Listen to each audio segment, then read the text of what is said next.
Boa noite, meus irmãos. A graça e a paz de nosso Senhor Jesus Cristo seja com todos vocês. Que Ele vos abençoe muito em mais um domingo e mais o início de uma semana. Hoje pela manhã, no culto pela manhã, na mensagem de mais cedo, eu citei dados que indicam um aumento considerável de divórcios entre os meses de maio e junho deste ano, coincidindo com a pandemia e com o isolamento social. E nós falamos um pouco sobre isso, apesar que a mensagem não foi sobre casamento, mas nós fizemos essa abordagem no que diz respeito aos nossos relacionamentos. E aí a gente chegou à conclusão de que nós fomos abençoados por Deus para abençoar. Então eu citei esses dados de aumento considerável de divórcio hoje pela manhã. Por volta de 18% foi o número de aumento do divórcio entre os meses de maio e junho. Porém, há outro aspecto que pode e deve ser abordado, mas que não entra nas estatísticas. Muitos casais, por outro lado, se fortaleceram com a pandemia e com o isolamento social. Tiveram mais tempo para investir, um na vida do outro, para cuidar e para ser cuidado. Isso as estatísticas, elas não mostram. E é complicado ter acesso a esses dados, porque no caso de divórcio é fácil ter o levantamento. Talvez no número de pedidos de entrada em casamento também. Mas o número de relacionamentos que melhoraram e que evoluíram, a gente não tem de modo oficial, como no caso dos dados utilizados pela manhã, não tem como fazer essa conferência. Porém também, em uma pesquisa de opinião sobre relacionamento familiar durante esse isolamento social feito pela psicóloga aqui de Belo Horizonte, a Simone de Molinari, a maioria dos casais demonstrou que seus relacionamentos ficaram melhores. Seja relacionamento com o cônjuge ou seja relacionamento com os filhos. E eu particularmente poderia citar alguns relacionamentos que eu conheço que também ficaram melhores. Os casais se aproximaram mais uns do outro e se aproximaram dos filhos e vice-versa. O meu próprio relacionamento também, meu próprio casamento melhorou. Já era bom, graças ao Senhor Deus, e melhorou ainda mais. Então, hoje à noite a gente está querendo abordar, né, o outro lado que às vezes a gente não consegue ver, que a gente não consegue perceber. Às vezes a notícia ruim, às vezes o ponto de vista negativo chama mais a atenção do que as coisas boas que acontecem. E existem muitas notícias boas que acontecem, mas infelizmente muitos preferem divulgar e noticiar aquilo que é ruim. Mas também, infelizmente, porque o que é ruim, o que é catastrófico, acaba vendendo mais. Então, a gente precisa ter essa leitura da realidade. E é importante vermos essa própria realidade como um todo e compreender que o Senhor nos permite excelentes exemplos e bons testemunhos na caminhada. E nos permite também vislumbrar o privilégio de sermos fiéis a Ele. Então, ainda que as pessoas não veem, não enxergam diretamente as coisas boas de nossas vidas, e ainda que nós não conseguimos enxergar coisas boas e várias circunstâncias que nos afetam, elas existem. E o Senhor nos permite ter vislumbres dessas situações e dessas ocasiões para que nós possamos nos pautar nestes bons exemplos. Porque, infelizmente, o mau exemplo é muito divulgado, mas os bons exemplos, às vezes, não aparecem com muita facilidade. E diante disso, eu convido os irmãos mais uma vez a lerem comigo o texto conhecido da Transfiguração de Mateus capítulo 17, versos 1 ao versículo 8, o Evangelho segundo Mateus, capítulo 17, versículos 1 a 8, passagem da Transfiguração, que nos diz o seguinte: 6 dias depois, tomou Jesus consigo a Pedro e aos irmãos Tiago e João, e os levou em particular a um alto monte. E foi transfigurado diante deles, o seu rosto resplandecia como o sol, e as suas vestes tornaram-se brancas como a luz. E eis que lhe apareceram Moisés e Elias, falando com ele. Então disse Pedro a Jesus: Senhor, bom é estarmos aqui. Se queres, farei aqui 3 tendas. Uma será tua, outra para Moisés, outra para Elias. Falava ele ainda quando uma nuvem luminosa os envolveu. E eis, vindo da nuvem, uma voz que dizia: Este é o meu filho amado, em quem me comprazo, a ele ouvi. Ouvindo-a, os discípulos caíram de bruços, tomados de grande medo. Aproximando-se deles, tocou-lhes Jesus, dizendo: Erguei-vos e não temais. Então, eles, levantando os olhos, a ninguém viram, senão Jesus. Vamos orar mais uma vez para que o Senhor nos ilumine e nos dê o entendimento da sua santa palavra. Pai, obrigado por essa noite em tua presença, pelo dia que tivemos, pela graça e pela misericórdia do Senhor. Muito obrigado, Pai, pelo teu cuidado. Obrigado, Senhor Deus, por nos permitir passar por esses meses, por esse período de, às vezes, angústia, medo, desânimo, porém, sabedores de que o Senhor está conosco e nos permitindo momentos de perceber e de vislumbrar, ó Deus, a tua glória, a tua graça e o teu maravilhoso poder em nossas vidas e através de nossas vidas. Muito obrigado, Senhor.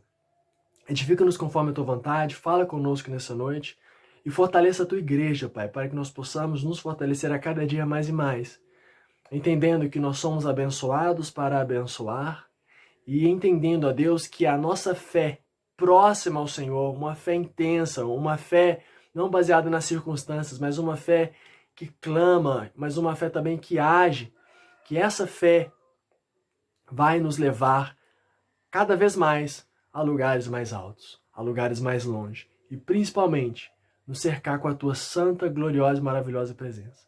Consagramos nossas vidas e essa noite em tuas mãos. Em nome de nosso Senhor e Salvador Jesus Cristo, obrigado e amém, Deus. Nós vamos então, irmãos, analisar esses versículos, analisar essa passagem e ao final trazer algumas aplicações para as nossas vidas. Nesse primeiro versículo, o apóstolo Mateus nos escreve dizendo que 6 dias depois, tomou Jesus consigo a Pedro e aos irmãos Tiago e João e os levou em particular a um alto monte.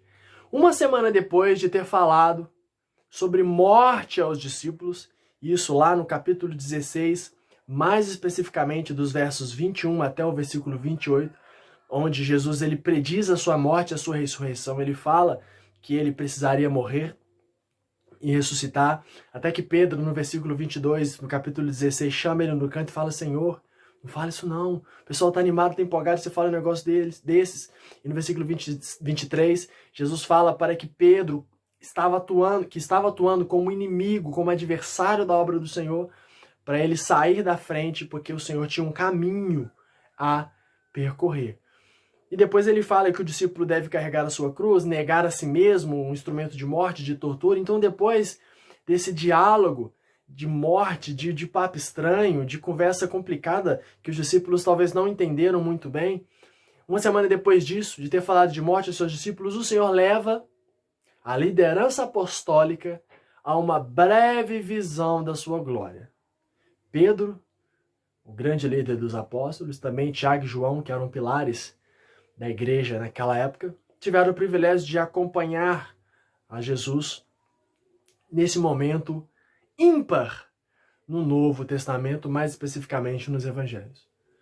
Como uma espécie de oásis no deserto da imaturidade incrédula em meio ao deserto dos tempos difíceis. Essa frase eu achei maravilhosa. Eu estava preparando um estudo e acabei inspirando nessa frase. Eles haviam acabado de sair de 6 dias pensando e refletindo sobre Jesus falar de morrer e ressuscitar.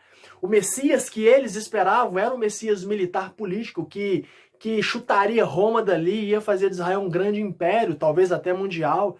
E eles estavam aguardando isso, sendo oprimidos, sendo subjugados pelos romanos, e chegou diante deles o Messias, e mais do que isso, permitiu a eles participar desse privilégio maravilhoso, a ponto de dos próprios irmãos, Tiago e João, com a sua mãe, chegarem para Jesus pedindo, quando ele chegar no reino dele, e o reino dele foi estabelecido, um sentar à direita, outro sentar à esquerda, e Jesus vira para eles e fala: olha, vocês não sabem o que vocês estão pedindo. Vocês podem passar por tudo isso, beber o cálice? Não podemos, sim, tudo mais. Jesus fala: nossa, então, beber do meu cálice vocês vão, mas não compete a mim isso que vocês estão pedindo, mas ao meu Pai. E nós vemos que Tiago, o primeiro mártir, passou realmente pelo cálice, e João, o último a morrer, também sofreu bastante. Eles esperavam o Messias humanamente glorioso, e Jesus fala de morte. 6 dias depois, refletindo, pensando sobre isso, Jesus dá a eles a visão da glória. E como eu disse, como uma espécie de oásis no deserto, da imaturidade incrédula em meio ao deserto dos tempos difíceis. Talvez os momentos são difíceis. Talvez não. São momentos difíceis. Talvez podem piorar. Mas é em momentos como esse que o Senhor permite situações em que a gente consegue perceber o tamanho da glória dele, que vai além das circunstâncias, mostrando que a glória do Senhor vai além da glória humana que os apóstolos e todo Israel daquela época estava esperando. Provavelmente um profundo desânimo se apoderou dos 12 em decorrência do anúncio franco da sua morte próxima, como a gente pode ver no capítulo 16, nos versículos 21 a 23. Eles, possivelmente, permaneceram consternados durante os 6 dias, pensando e refletindo, como assim Jesus vai morrer?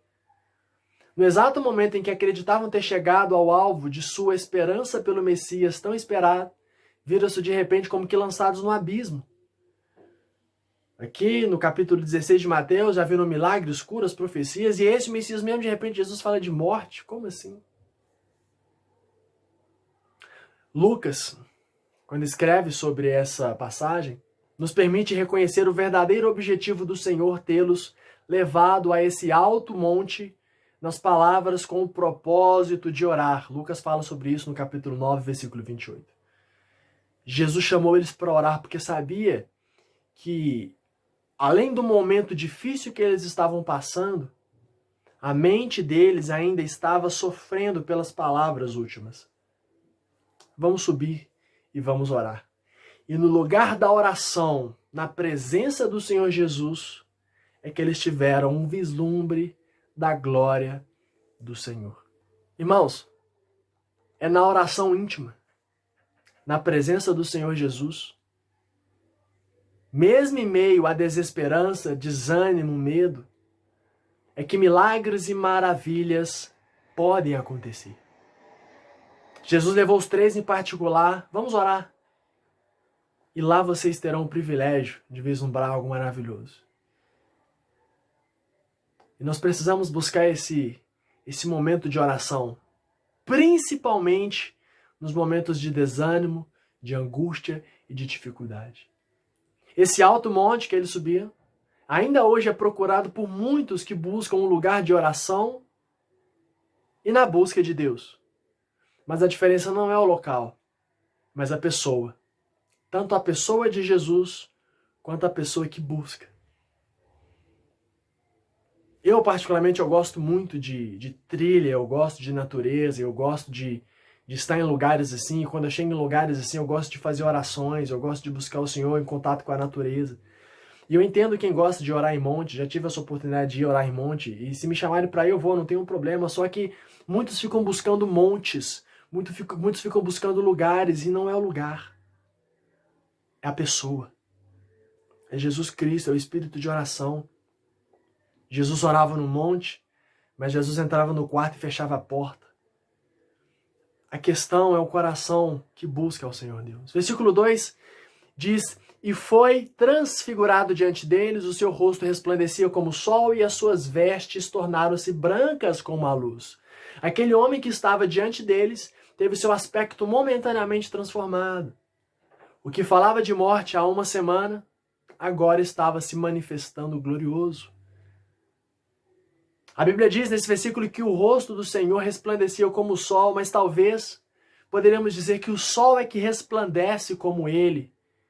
E é assim, uma vez que o brilho do sol veio a existir pelo seu glorioso poder.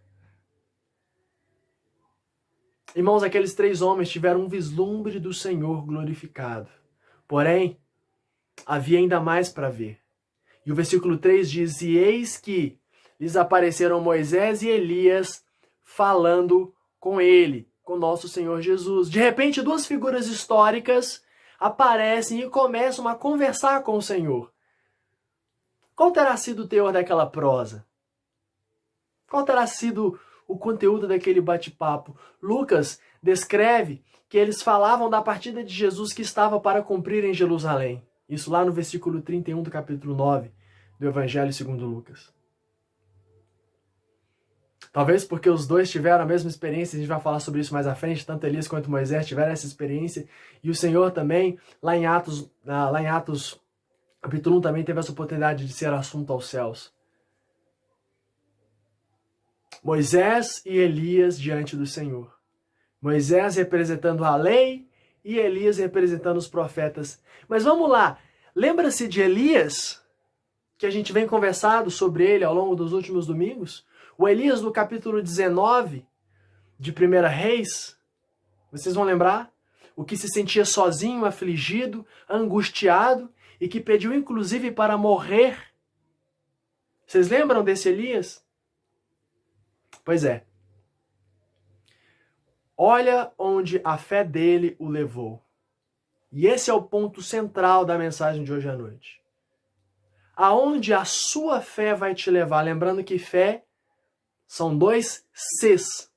Confiança e compromisso. Confiança e compromisso. Onde a sua fé está te levando e onde a sua fé vai te levar. Podemos dizer o mesmo de Moisés. E por que não de Pedro e dos irmãos Boanerges, né? Tiago e João, os filhos do trovão, que Jesus os apelidou. Porém, nós vamos focar naqueles que apareceram ao lado do nosso Senhor Jesus Cristo. Ambos, Moisés e Elias, viram como poucos a glória de Deus. Viram como poucos a glória de Deus. Mas eles trabalharam demais, sofreram horrores. Moisés liderando uma nação ingrata, uma nação ímpia, que teve que morrer no deserto. Uma nação complicada. Moisés passando por perigos, por dificuldades. Elias, como nós vimos também, sofreu horrores, ameaças de morte, a solidão, momentos angustiantes, porém eles viram a glória de Deus. Moisés e Elias passaram diretamente da vida terrena para a celestial. Ninguém conhece a sepultura de Moisés até o dia de hoje, isso descrito no versículo 6 do capítulo 34 de Deuteronômio. E Elias subiu ao céu num carro de fogo, como nós vimos hoje pela manhã, no capítulo 2, versículo 11 de 2 Reis. Mesmo que não tenhamos o mesmo chamado e vida que eles,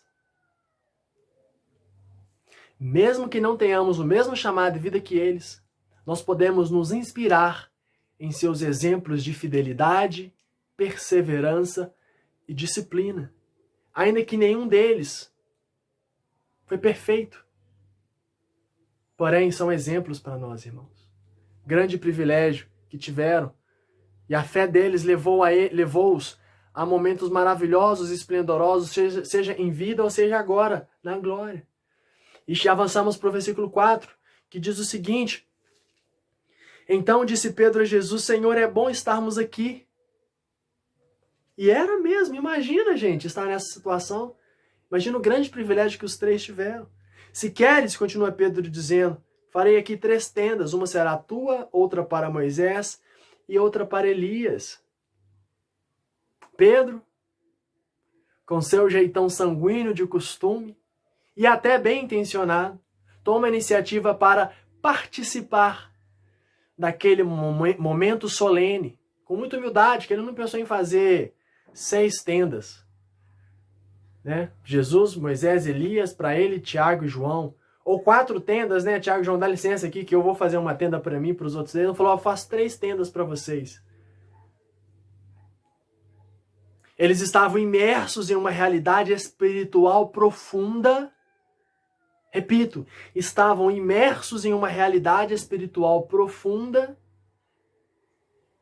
Porém, Pedro ainda materialmente preso a esse mundo. É claro, irmãos, nós não podemos criticar Pedro. Pensando com a cabeça dele, muitos de nós faríamos a mesma coisa. Muitos de nós ainda hoje fazemos a mesma coisa, mesmo tendo uma realidade espiritual que nos cerca, mesmo tendo uma batalha espiritual para guerrear, para travar, nós estamos completamente chafurdados nessa realidade material e focamos às vezes demais nela. Porém, o Senhor nos desperta a vivermos uma espiritualidade profunda. Mas Pedro um dia não apenas iria enxergar, mas viver essa mesma realidade espiritual intensamente. Talvez ele quisesse prolongar aquele momento, e eu também provavelmente faria isso. Marcos capítulo 9, versículo 6, diz que eles não sabiam o que dizer, pois estavam com medo. Estavam com medo. E algumas pessoas no medo acabam tomando algumas atitudes até mesmo impulsivas, e Pedro era uma delas. Pedro acaba sendo ignorado. Ninguém fala nada com Pedro. Só observa Pedro. Não era momento de fazer algo, mas era momento de contemplar e esperar ouvir a voz de Deus em meio às circunstâncias. E sabe de uma coisa, meus irmãos? Em muitos momentos em que nos encontramos no não sei o que fazer, sabe? Eu ouço isso muito e eu passo muito por isso. Numa situação complicada, numa situação tensa, numa situação difícil, em que nem tudo é preto no branco, nem tudo é 8 ou 80, você fica, e agora? O que fazer? O que eu faço? Qual rumo eu tomo? Nem sempre as respostas são tão simples. Em momentos como esse, o que devemos fazer, muitas vezes, é ficar quietos e contemplar a grandeza do Senhor em sua glória. Às vezes é parar, às vezes é orar, às vezes até descansar, porque muitas vezes as próprias situações e circunstâncias tomam um rumo próprio, de acordo com a direção do Senhor nosso Deus. Quietude também é uma disciplina espiritual. E é fundamental em meio a esse mundo barulhento, caótico e confuso, pegando o próprio Elias como exemplo. Em 1 Reis 19, onde veio o furacão, veio o tormento, veio o barulho, mas depois de um cício suave é que Elias ouviu a voz do Senhor.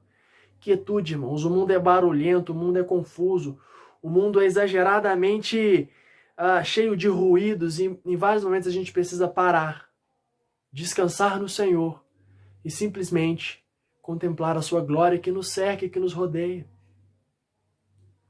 Olhe para a história da sua vida, quantas vezes o Senhor não foi maravilhoso com você, quantas vezes o Senhor não te cuidou, quantas vezes o Senhor não te carregou e está fazendo agora.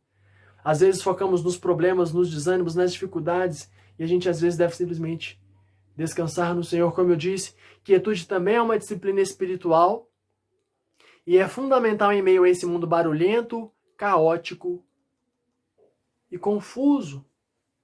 Volta a repetir Mateus 6,6, onde o nosso Senhor Jesus Cristo diz: entra no teu quarto, fecha a porta e ore em secreto, que o Senhor te recompensará.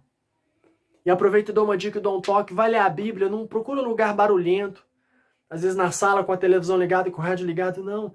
Vai fazer devocional, vai ler a Bíblia, procura um lugar isolado, tranquilo, quieto. Por isso que Jesus fala do seu quarto. Com a porta fechada é você com você e Deus. Leia a palavra, ore, busque. Precisamos de mais momentos assim. É por isso que vira e mexe, Jesus vai orar sozinho, chama amigos para orar junto com ele, em lugares isolados, de madrugada, em alto do monte, dentro de um quarto, porque é importante buscarmos quietude no meio desse mundo barulhento. Versículo 5. Prossegue, nos diz: falava ele ainda quando uma nuvem luminosa os envolveu. E eis vindo da nuvem uma voz que dizia: este é o meu filho amado, em quem me comprazo, a ele ouvi. Nuvem, no Antigo Testamento, geralmente está relacionada com a presença e glória divina. Não é que ia chover naquele momento, mas uma nuvem apareceu e uma nuvem luminosa com resplendor aparece. E geralmente quando a nuvem aparece na Bíblia, mais especificamente no Antigo Testamento, representa a presença e a glória divina. No Antigo Testamento, a nuvem que protegia o povo de Israel, quando Salomão consagrou o templo, a nuvem inundou o templo. No Santo dos Santos, tua fumaça me esconde. Então, nuvem representa a presença e a glória de Deus. Deus fala para todo mundo ali diante de Moisés, diante de Elias, diante até dos apóstolos Pedro, Tiago e João. Este é o meu único filho a quem prefiro. Palavras semelhantes ao batismo de Jesus lá no capítulo 3, versículo 17 do mesmo livro de Mateus. Ele é único e não há nenhum outro. Nosso Senhor Jesus Cristo é único. E aí a gente lembra de Deuteronômio, capítulo 18, versículo 15, onde Moisés diz: o Senhor teu Deus te suscitará um profeta no meio de ti, de teus irmãos, semelhante a mim, a ele ouvirás. E nós precisamos ouvir a voz do Senhor Jesus. Não os barulhos, vozes e ruídos deste mundo. Ouvir a voz do Senhor Jesus, principalmente descrita em sua palavra. Versículo 6. Diz: ouvindo-a, os discípulos caíram de bruços, tomados de grande medo. Até então, talvez a ficha não houvesse caído com intensidade. Mas, com a voz de Deus vinda do céu, no meio da nuvem, não foi só a ficha que caiu. Os próprios apóstolos caíram com o rosto em terra. E essa deve ser a nossa posição ao contemplar a glória de Deus, a glória do Senhor. Cair de bruços mostra o pavor diante da soberania e glória de nosso Deus.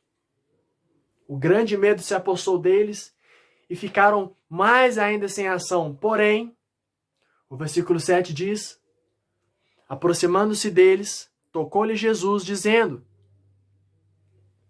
erguei-vos e não temais. Depois de se manifestar, o Senhor se aproxima, nos toca, nos coloca de pé e nos diz para não temer. Irmãos, isso acontece com todos os salvos. Aconteceu com eles, aconteceu comigo, e creio que aconteceu com você, que é salvo em Jesus Cristo, está ouvindo essa mensagem. E se não, deixe o Senhor Jesus te tocar e te transformar. Ele se manifesta para a gente através da pregação da mensagem do Evangelho, através dessa mensagem maravilhosa que chega até a nós, pelo Espírito que nos toca e nos faz nos arrepender dos nossos pecados. Ele se aproxima, nos toca, nos coloca de pé e nos diz para não temer. É como se ele dissesse: levantem-se e não tenham medo. E essas palavras servem ainda hoje, como foram para Elias, como vimos nas mensagens passadas, quando Elias estava triste, chorando lá no capítulo 19 de 1 Reis. Deus fala para ele: levanta e vai, não tenha medo, Elias, porque eu te mandei. Elias foi fiel, Elias foi extremamente fiel ao Senhor, e olha onde ele veio parar. Traga para você essas palavras do Senhor para os apóstolos.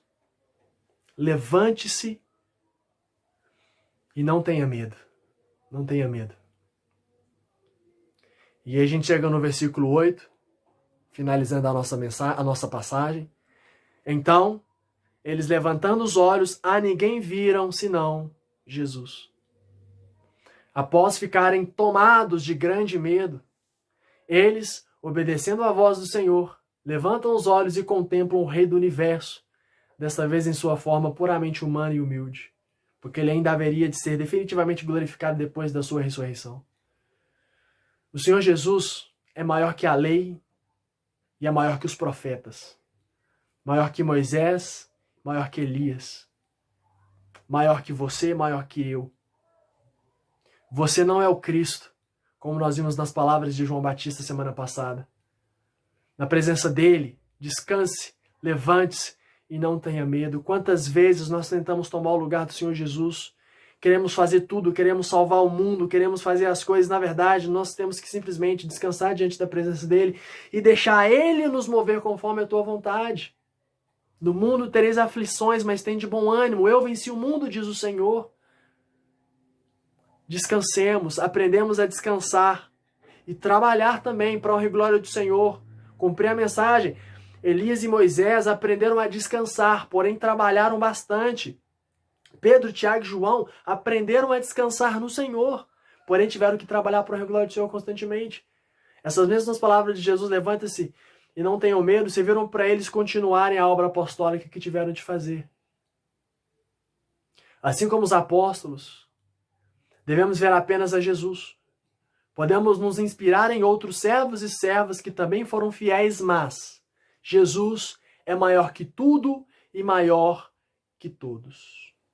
Para a gente concluir, convido os irmãos a abrirem suas Bíblias no livro de Tiago, capítulo 5, versículo 17 e versículo 18. Tiago, capítulo 5, versículo 17 e 18. Diz o seguinte: Elias era homem semelhante a nós, sujeito aos mesmos sentimentos, e orou com instância para que não chovesse sobre a terra. E por 3 anos e 6 meses não choveu. Versículo 18, e orou de novo, e o céu deu chuva, e a terra fez germinar os seus frutos. De todos os exemplos aqui citados, eu quero mais uma vez falar sobre Elias. E nós finalizamos este ciclo de mensagens em que a gente tem refletido sobre a vida do profeta à luz das dificuldades que enfrentou e trazer aplicações para as nossas vidas como Igreja do Senhor Jesus Cristo hoje nesses tempos modernos, passando por um momento de pandemia, isolamento social e outras crises que se sucederão. O chamado de Elias era único. Não devemos buscar ser iguais a ele e viver o mesmo chamado que o dele. Porém, o Espírito Santo é o mesmo, que atua na vida dele e está disponível para nós, a igreja, hoje. E pode até parecer estranho falar no Espírito Santo de Deus disponível, como se fosse um objeto para o nosso uso. Mas é o contrário. Nós é quem devemos ser de uso pleno como ferramentas do Espírito Santo de Deus neste mundo. Elias, assim como Moisés e os apóstolos, à exceção do Iscariotes, foram recompensados pela fidelidade com que viveram para o Senhor, mesmo em meio aos sofrimentos e angústias de suas vidas e dos tempos que eles viveram. Quem honra ao Senhor em fidelidade com sua vida, o Senhor o honra de volta. E eu posso dizer isso por experiência própria. Elias foi colocado em um lugar que não estaria caso tivesse desistido. Então não desista. Não desista. Levante-se, não tenha medo e continue firme na caminhada com o Senhor. Se Elias tivesse desistido, teria perdido oportunidades e privilégios, sendo o principal privilégio estar muito próximo ao Senhor Jesus e habitar para sempre na vontade soberana do Senhor. Meu querido irmão, minha querida irmã que está me ouvindo, onde quer que você esteja, busque essa fidelidade ao Senhor Jesus, independente das circunstâncias. Honre-o com a sua vida e receba a bênção e o privilégio de habitar para sempre em sua santa presença. Que esse mesmo Senhor Jesus, pelo teu santo e maravilhoso Espírito, com a glória do Pai, abençoe você, abençoe sua família, abençoe sua casa. Ele deu a oportunidade de ter a fidelidade que servas e servas da palavra do Senhor tiveram. E que nós possamos inspirar as gerações atuais e futuras, assim como esses homens e mulheres da Bíblia nos inspiram até hoje. Coloque a sua vida diante do Senhor nesse momento em oração. E tenham todos uma ótima semana na graça de nosso Senhor Jesus Cristo e que Ele vos abençoe. Amém.